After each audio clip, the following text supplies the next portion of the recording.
The Way We Were, where we unearth a thread of continuity in cinema, music, art, culture, society, and politics to discover the connection to each other. Hi, this is Rima, and you're listening to The Way We Were. And this week, I wanted to talk about the three-part documentary, Angry Young Men, the Salim Javed story on Amazon Prime Video. I found it to be engrossing, but a tad dissatisfying. I felt that it gave us an intimate glimpse into the homes and family dynamics of Salim Khan and Javed Akhtar, but it does not give us enough insight into their craft and their influences. We are told they're avid readers, but we don't learn about the writers they were inspired by or the books that seeped into their scripts.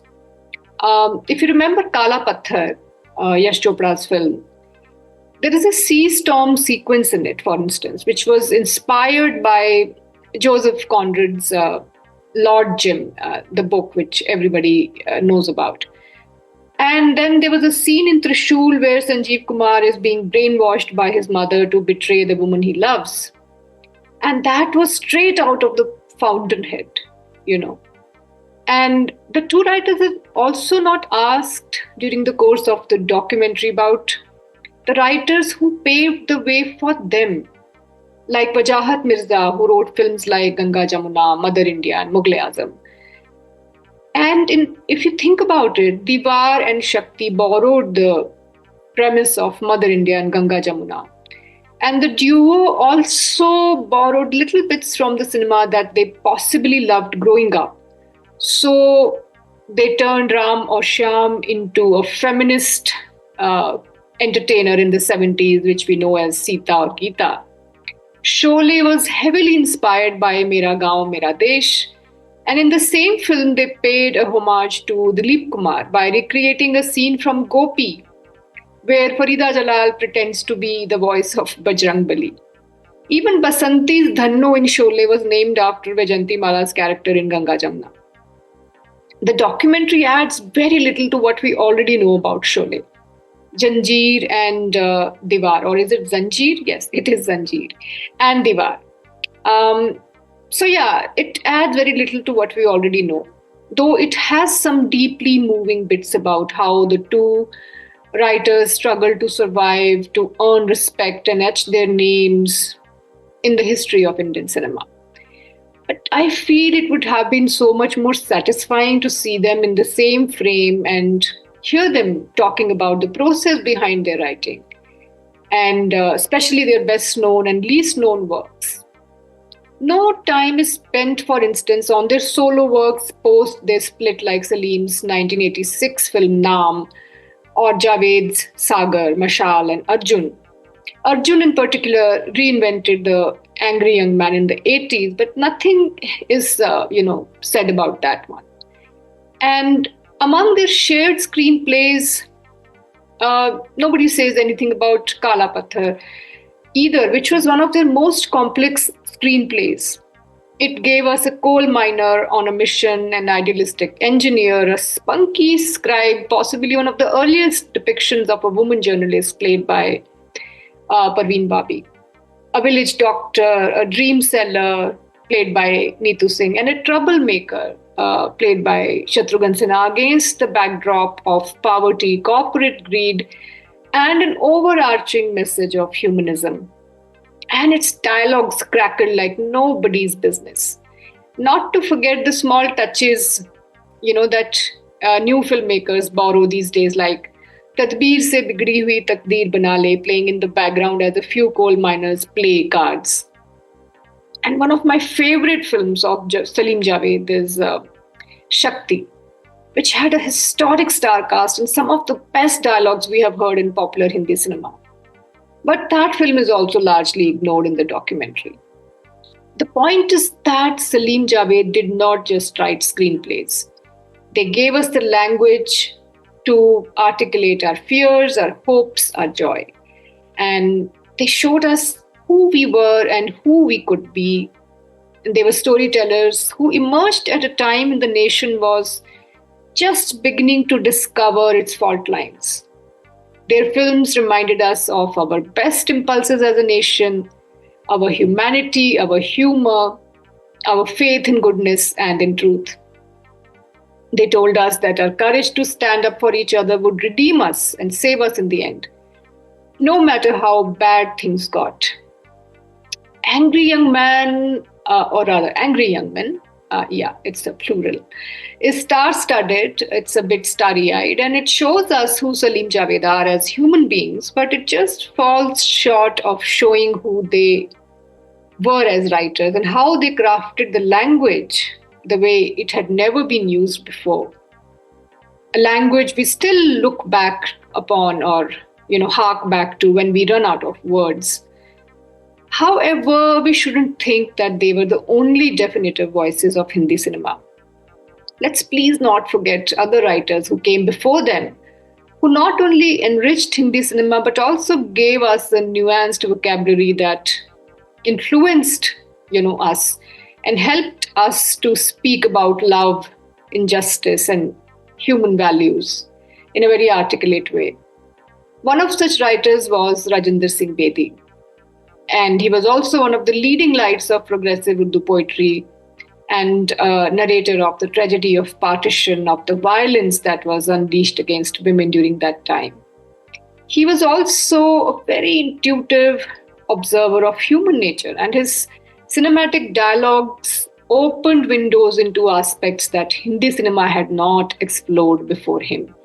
He wrote sparkling dialogue that we still repeat without knowing who wrote it. He wrote dialogues for films like 1954's Mirza Ghalib, 1973's Abhiman, 1969's Satyakam, for which he won Filmfare Best Dialogue Award, 1960's Anuradha, 1966's Anupama, 1955's Devdas, and Musafir, 1957, Madhumati as well. And for Madhumati, he won Filmfare Best Dialogue Award as well.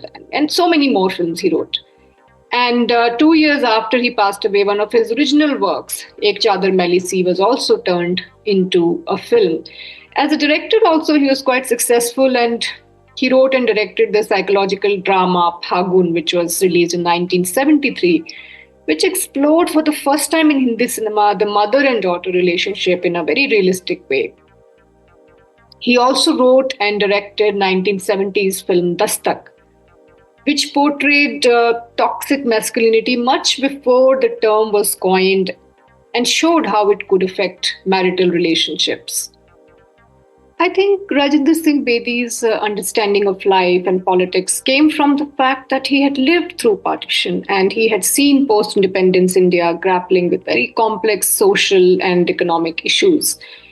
And his, I think, films that he wrote for Rishikesh Mukherjee and Bimal Roy, they are the gold standard for film writing.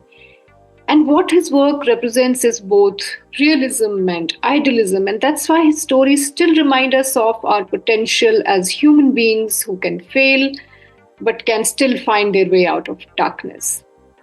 And how can I forget Abrar Alvi, who was also part of a certain era of cinema that put idealism and artistic integrity above commercial gain.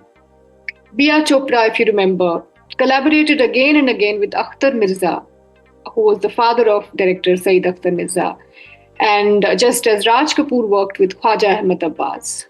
Abrar Alvi was an integral part of Guru Dutt's cinema, and he wrote landmark Dutt classics like Aar Paar, Mr. and Mrs. 55, Sahab Bibi aur Ghulam, Kagaz ke Phool, and Pyasa.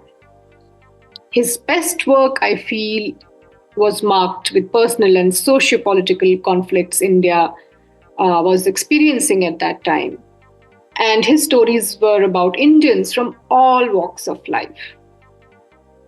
And his meeting with Guru Dutt was very, I think just meant to be on the sets of bars in 1953, when he gave a random suggestion to Guru Dutt about a scene, and Guru Dutt gave him Aar Paar, his film, to write.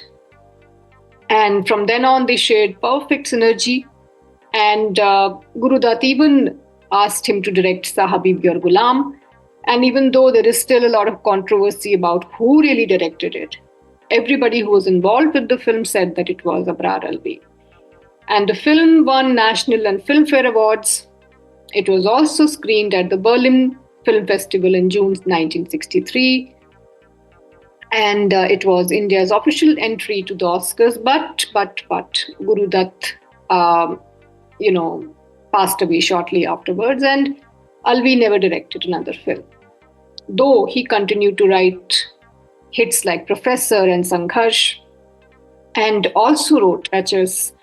Ravel's monster hit Laila Majnu. And what he represented also was the ideal of working with a higher vision of what cinema could be. And it wasn't just a purveyor of entertainment for him, it was about stories that mattered. And yes, I will not forget Khwaja Ahmed Dabbas, who was literary and creative genius, a 4-time National Award-winning director, journalist, novelist, and progressive writer who penned, believe it or not, over 300 short stories and 73 books in English, Hindi, and Urdu. And the IPTA co-founder also wrote the best films of Raj Kapoor and also a column called The Last Page, which continued for over 43 years in Blitz magazine. And he also directed many films, shorts, and also a documentary called Char Sheher Ki Ek Kahani.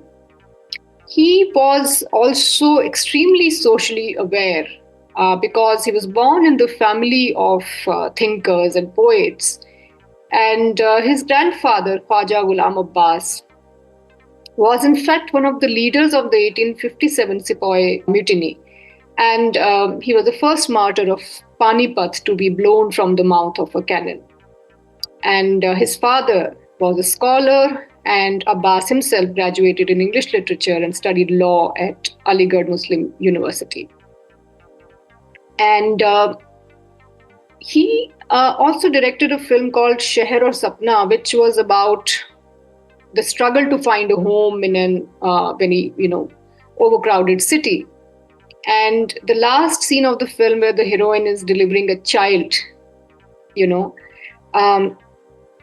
as the only home she has ever known is about to be destroyed by a bulldozer, sums up who Abbas was. He knew the fault lines in society about the divide between the rich and the poor and the dehumanization of marginalized communities in cities and villages. And most of those stories are still relevant. And of course, he also made a film called Dharti Ke Lal, which kind of heralded the neo-realistic wave in Hindi cinema in 1946, which was later carried on forward by Bimal Roy and Satyajit Ray. And so there's a lot about him that really, needs to be celebrated, including films like Dr. Kotnis Ki Amar Kahani and the internationally celebrated Neecha Nagar, which was his tribute to the Nehruvian dream of a conscientious, upright Indian who would always do what was right. And with Avara and Shri Char Subis, he also mourned the loss of Gandhian innocence in a fast-changing society. Even in Raj Kapoor's very opulent films, he painted the conflict between privilege and deprivation. Even in Bobby, which is, often dismissed as a teenage love story, Abbas, pitted two men of different faiths and economic backgrounds against each other and threw their children in the mix. And he also is credited with introducing none other than Amitabh Bachchan to the industry in his film Saath Hindustani. And I want to conclude this journey of cinematic writing with Rahi Masoom Raza, whose signature statement, Main Samay Hoon, gave us the definitive Mahabharat of our times. He also won the Filmfare Award for Best Dialogue 3 times for films like Main Tulsi Tere Aangan Ki, Tawaif and Lamhe. But it is with B.R. Chopra's Mahabharat that Rahi Masoom Raza gave us an epic that was a treatise of our time. It's a work that reminds us still how everything in the end is about the search for truth and not power, love and peace and not hatred and war. The Way We Were, where we revisit the past to understand how the ebb and flow of popular culture shapes the way we are. Only on The Podcaster.